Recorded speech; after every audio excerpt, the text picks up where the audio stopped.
बिस्मिल्लाहिर्रहमानिर्रहीम अस्सलाम वालेकुम। मैं हूं मोहसिन शहजाद मोहसिन, आपका फ़िज़िक्स टीचर, और आप देख रहे हैं MSM मेंटोर।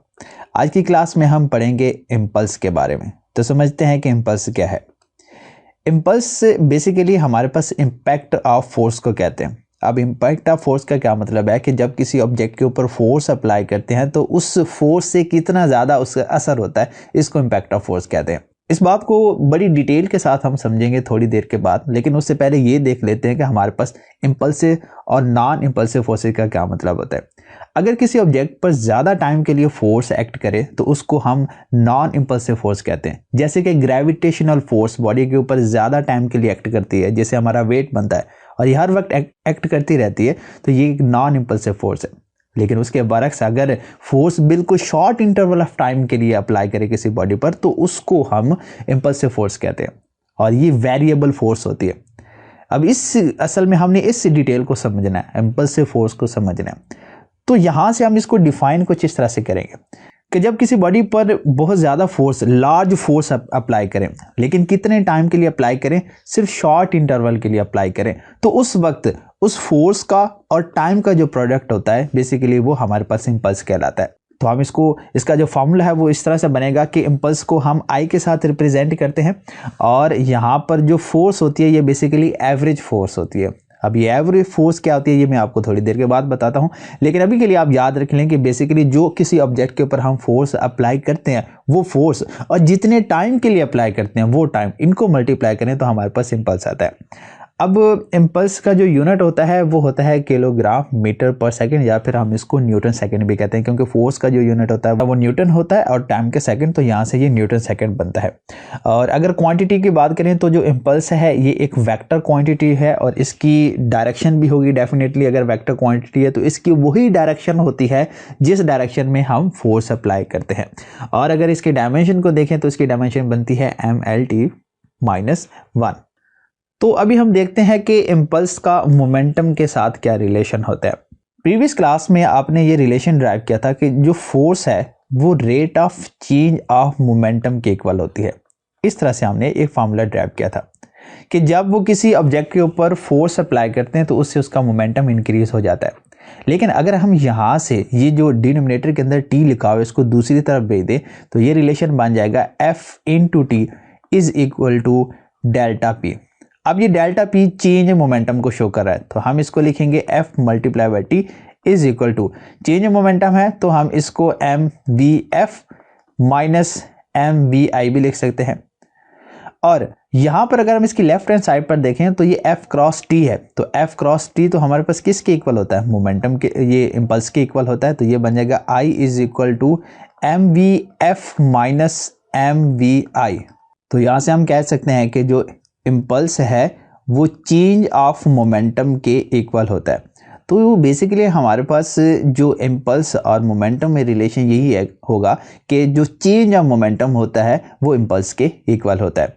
तो अभी हम देख लेते हैं कि वैल्यू ऑफ फोर्स का क्या मतलब है। मैंने अभी आपको थोड़ी देर पहले बताया कि जो यहाँ पर फोर्स होती है बेसिकली वो एवरेज फोर्स होती है। अब एवरेज फोर्स का क्या मतलब है, जब हम किसी ऑब्जेक्ट पर फोर्स अप्लाई करते हैं ना, तो फोर्स अप्लाई करते वक्त वो फोर्स मुसलसल चेंज होती रहती है, क्योंकि मैंने आपको बताया कि इम्पल्स के अंदर जो फोर्स होती है वो बिल्कुल शॉर्ट इंटरवल ऑफ टाइम के लिए अप्लाई की जाती है। अगर किसी फुटबॉल को अगर हम हिट करते हैं तो हिट करने की वजह से वो अपने शेप को थोड़ा सा चेंज कर लेता है।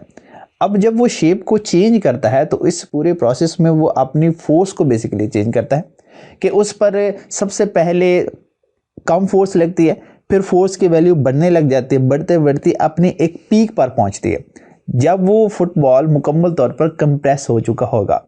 लेकिन जब आप उस फोर्स को हटा देते हैं तो फिर वो वापस अपने ओरिजिनल पोजीशन पर आने की कोशिश करता है, यानी कि उसकी फोर्स की वैल्यू डिक्रीज होने लग जाती है।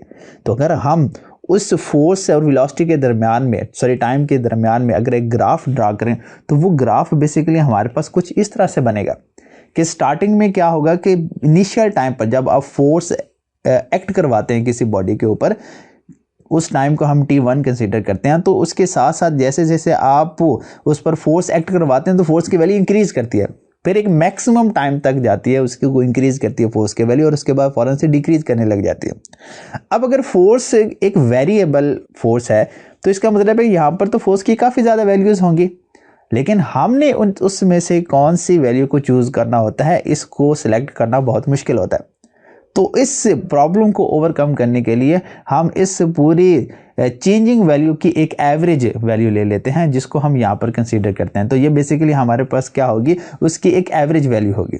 तो इस एवरेज वैल्यू का जो हमारे पास ग्राफ बनता है, ये जो स्ट्रेट लाइन है, तो इसके नीचे जितना भी एरिया होगा बेसिकली वो हमारे पास इम्पल्स को शो करेगा। इसका क्या मतलब है, अगर हम इसको यहाँ पर मैं हाईलाइट करूँ कि मान लें कि इतना सा ये है इस फोर्स टाइम के लिए, इतने टाइम से लेकर इस टाइम तक, और ये दरमियान में जितना भी इसका एरिया बन रहा है, ठीक है, ये सारे के सारे एरिया बेसिकली इसके इम्पल्स को शो करता है।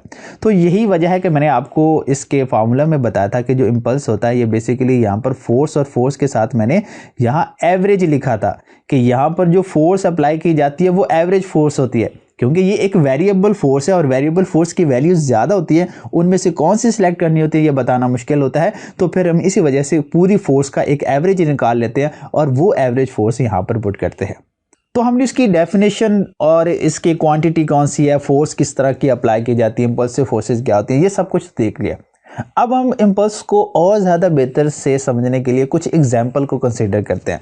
तो हम यहाँ पर जो सबसे पहले एग्जाम्पल है, जो बुक के एग्जाम्पल को मैंने यहाँ पर उठाया है, यहाँ पर एक सॉलिड बॉडी यानी कोई ईंट वगैरह है, और दूसरे यहाँ पर एक फुटबॉल है, इस पर फोर्स अप्लाई की जा रही है। अब जब वो इस स्टोन पर, इस पत्थर पर जब वो फोर्स लगाएगा, इसको हिट करेगा, तो यहाँ पर इसके जो पाँव है उसको ज़्यादा पेन फील होगा, जबकि वो हुई फोर्स, बिल्कुल वही फोर्स जब इस फुटबॉल पर अप्लाई करेगा तो उस वक्त उसको इतना ज़्यादा पेन फील नहीं होगा। तो मैं कह सकता हूँ तो यहाँ पर जो इम्पल्स की वैल्यू होगी वो ज़्यादा होगी, फोर्स का इम्पैक्ट यहाँ पर ज़्यादा होगा। अच्छा, इसकी रीज़न क्या है, यहाँ पर फोर्स का इम्पैक्ट ज़्यादा क्यों है, यानी उसके पाँव को ज़्यादा पेन क्यों फील होगा? उसकी रीज़न ये है कि इस स्टोन के ऊपर जो फोर्स एक्ट कर रही है वो बहुत ही शॉर्ट इंटरवल ऑफ टाइम के लिए एक्ट कर रही है, मतलब कि पूरे 1 सेकेंड का 100वां हिस्सा, इतने टाइम के लिए यहाँ पर ये एक्ट कर रही है। और ये इसकी दूसरी रीज़न ये भी है कि जब फोर्स अप्लाई करते हैं तो बेसिकली ये स्टोन जो होगा ये अपनी शेप को यहाँ पर किसी भी लिहाज से चेंज नहीं करेगा।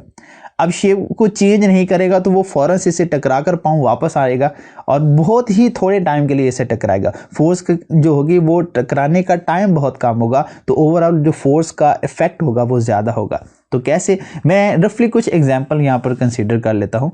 अगर हमारे पास इम्पल्स की वैल्यू कांस्टेंट है तो यहाँ पर f मल्टीप्लाई बाई टी करने से f और t दोनों मल्टीप्लाई हो रहे हैं, इसका मतलब ये दोनों एक दूसरे के इन्वर्स रिलेशन में है।